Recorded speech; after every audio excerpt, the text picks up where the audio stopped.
نحمدہ و نصلی علی رسول الکریم اما بعد اعوذ باللہ من الشیطان الرجیم بسم اللہ الرحمن الرحیم ربکم الذی یزجی لکم الفلک فی البحر لتبتغوا من فضلہ انہ کان بکم رحیما وَإِذَا مَسَّكُمُ الضُّرُّ فِي الْبَحْرِ ضَلَّ مَن تَدْعُونَ إِلَّا إِيَّاهُ فَلَمَّا نَجَّاكُمْ إِلَى الْبَرِّ أَعْرَضْتُمْ وَكَانَ الْإِنسَانُ كَفُورًا أَفَآمِنْتُمْ أَنْ يَخْسِفَ بِكُمْ جانب البر او یرسل علیکم حاصبا ثم لا تجدوا لکم وکیلا ام امنتم ان یعیدکم فیہ تارۃ اخری فیرسل علیکم قاصفا من الریح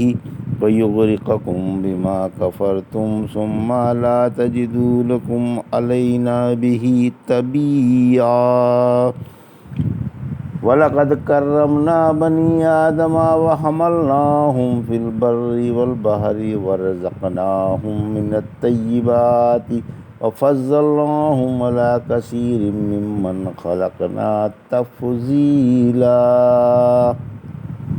ابھی آپ نے سورہ بنی اسرائیل کی آیت 66 سے 70 کی تلاوت سماعت فرمائی۔ ان آیتوں کا ترجمہ اور تفسیر اس طرح ہے: ربکم الذی یزجی لکم الفلک فی البحر لتبتغوا من فضلہ انہ کان بکم رحیما۔ آیت 66 ترجمہ: تمہارا رب وہ ہے جو تمہارے لیے دریا میں کشتی چلاتا ہے تاکہ تم اس کی روزی کو ڈھونڈو، بلا شبہ اللہ تم پر بہت مہربان ہے۔ یہ تھا ترجمہ سورہ بنی اسرائیل کی آیت 66 کا تفسیر۔ کشتیاں اللہ کی مہربانی کی نشانیاں ہیں۔ اللہ لوگوں پر اپنی مہربانی کا اظہار فرما رہا ہے کہ اس نے دریا میں کشتیاں اپنے بندوں کے قبضے میں دے دیں اور اپنے بندوں کے فائدے کے لیے انہیں آسان سے آسان تر بنا دیا تاکہ وہ ایک ملک سے دوسرے ملک کا سفر کر کے تجارتی فوائد حاصل کر سکیں۔ چونکہ اللہ کا ان پر فضل و کرم اور مہربانی ہے اس لیے اس نے ایسا کیا۔ وَإِذَا مَسَّكُمُ الضُّرُّ فِي الْبَحْرِ ضَلَّ مَن تَدْعُونَ إِلَّا إِيَّاهُ فَلَمَّا نَجَّاكُمْ إِلَى الْبَرِّ أَعْرَضْتُمْ وَكَانَ الْإِنسَانُ كَفُورًا۔ آیت 67 ترجمہ: اور جب تم سمندر میں کوئی مصیبت پہنچتی ہے تو تم جن کو پکارتے ہو وہ سب گم ہو جاتے ہیں بحض ایک اللہ کے۔ پھر جب وہ تم کو بچا کر خشکی پر لے آتا ہے تو تم اعراض کرنے لگتے ہو اور انسان بڑا ہی ناشکرا ہے۔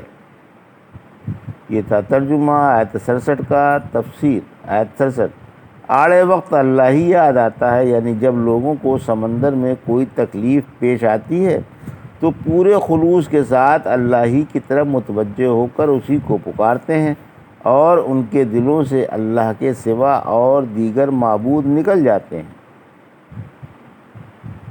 اکرمہ کا واقعہ: جیسا کہ اکرمہ بن ابی جہل کو اتفاق ہوا جب وہ فتح مکے کے دن رسول اللہ صلی اللہ علیہ وسلم سے چھپ کر بھاگا اور ملک حبشہ جانے کے لیے کشتی میں سوار ہو گیا تو اتنے میں تیز و تند ہوا چلنے لگی اور کشتی ڈاواں ڈول ہونے لگی۔ کشتی والوں نے کہا کہ آج یہی بات کام آئے گی کہ تم اللہ ہی کی سے رو رو کر دعائیں مانگو۔ اکرمہ نے دل میں سوچا کہ جب سمندر میں اللہ ہی کی توحید نجات بخشی ہے تو خشکی میں بھی وہی کام آ سکتی ہے۔ اے اللہ، میں تجھ سے عہد کرتا ہوں کہ اگر تو مجھے اس مصیبت سے بچا لے گا تو میں سیدھا مکے جاؤں گا اور اپنا ہاتھ رحمت عالم صلی اللہ علیہ وسلم کے ہاتھ میں دے دوں گا اور میں آپ کو بڑا ہی مہربان و شفیق پاؤں گا۔ چنانچہ کشتی سمندر سے صحیح سالم ساحل پر آ لگی اور لوگ بچ گئے۔ بچ کر اکرمہ رحمت عالم صلی اللہ علیہ وسلم کی خدمت میں گئے اور اسلام لے آئے اور اسلام لا کر شاندار کارنامے انجام دیے۔ انسان عافیت کی حالت میں اللہ کو بھول جاتا ہے۔ فرمایا، جب اللہ نے تم کو بچا لیا اور تم صحیح سالم ساحل پر آ گئے تو سمندر میں جس توحید کی معرفت نصیب ہوئی تھی اس کو بھول بیٹھے اور تنہا اللہ کو پکارنے سے تم نے اعراض کیا۔ انسان کی طبیعت ہی میں ناشکری داخل ہے کہ وہ رب کی نعمتوں کو بھول جاتا ہے بلکہ ان کو مانتا بھی نہیں۔ مگر جسے اللہ شکر کی توفیق بخشے۔ افامنتم ان یخسف بکم جانب البر او یرسل علیکم حاصبا ثم لا تجدوا لکم وکیلا۔ آیت 68۔ ترجمہ: تو کیا تم اس بات سے نڈر ہو کہ اللہ تم کو خشکی کے ایک گوشے ہی میں دھسا دے یا تم پر آسمان سے پتھر برسا دے، پھر تم اپنا کوئی کارساز نہ پاؤ؟ یہ تھا ترجمہ آیت 68 کا۔ تفسیر: کیا خشکی پر اللہ کا عذاب نہیں آ سکتا؟ یعنی کیا تم خشکی پر آ کر اللہ کے عذاب سے محفوظ ہو گئے؟ کیا اللہ تعالیٰ تمہیں اس خشکی کے کسی حصے میں دھسا نہیں سکتا؟ یا اللہ تم پر آسمان سے پتھر نہیں برسا سکتا؟ سورہ قمر کی آیت 34 میں فرمایا، ہم نے ان پر پتھروں کا مہ برسایا، علاوہ لوط علیہ السلام کے متعلقین کے کہ ہم نے ان کو سحر کے وقت بچا لیا۔ وَأَمْطَرْنَا عَلَيْهِمْ حِجَارَةً، اور ہم نے ان پر مٹی کے پتھر برسائے۔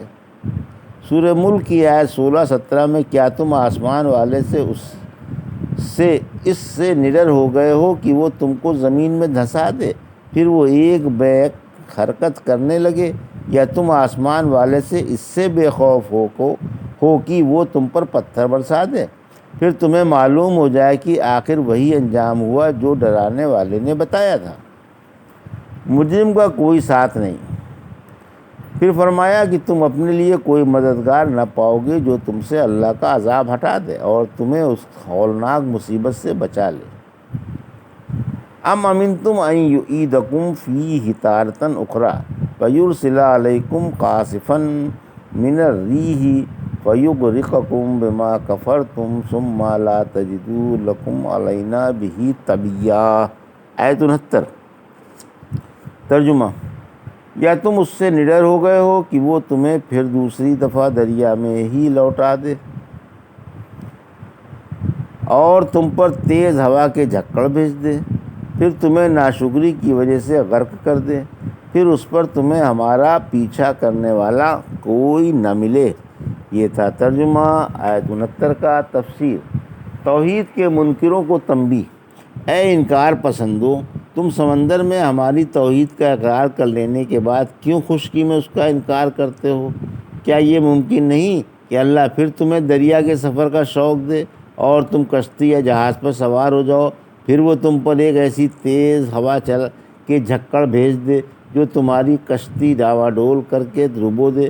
قاصف سمندری ہوا کا ایک ہولناک جھکڑ جو جہاز کو توڑ کر لوگوں کو غرق کر دے، یعنی اللہ تم کو تمہارے کفر و اعراض کی وجہ سے ڈبو دے، پھر تم اس سلسلے میں ہمارا پیچھا کرنے والا کوئی نہ پا سکو گے، نہ تم کو کوئی ایسا مددگار مل سکے گا جو تمہارے بعد تمہارا انتقام لے لے۔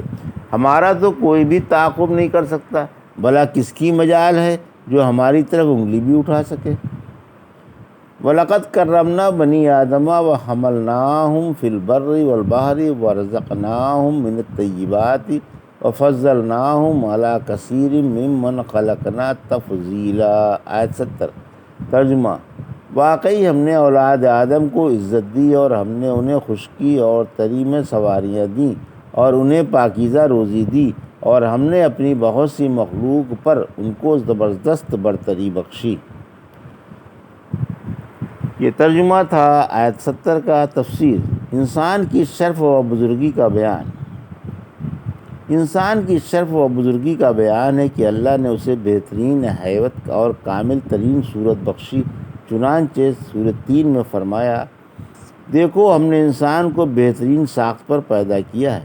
انسان اپنے دونوں پیروں پر سیدھا کھڑا ہو کر چلتا ہے اور اپنے ہاتھوں سے اٹھا کر کھاتا ہے، اور جانور ہاتھوں اور پیروں پر چلتے ہیں اور منہ سے اٹھا کر کھاتے ہیں۔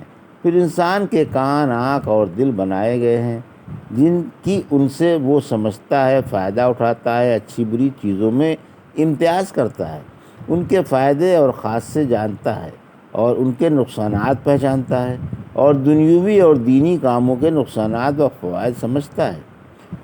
خشکی کی سواریاں۔ پھر فرمایا کہ ہم نے خشکی میں انہیں سواریاں دیں، مثلاً اونٹ، گھوڑے، خچر، طرح طرح کی گاڑیاں، اور فضا میں طیارے دیے، اور سمندر میں بھی چھوٹی بڑی کشتیاں دیں۔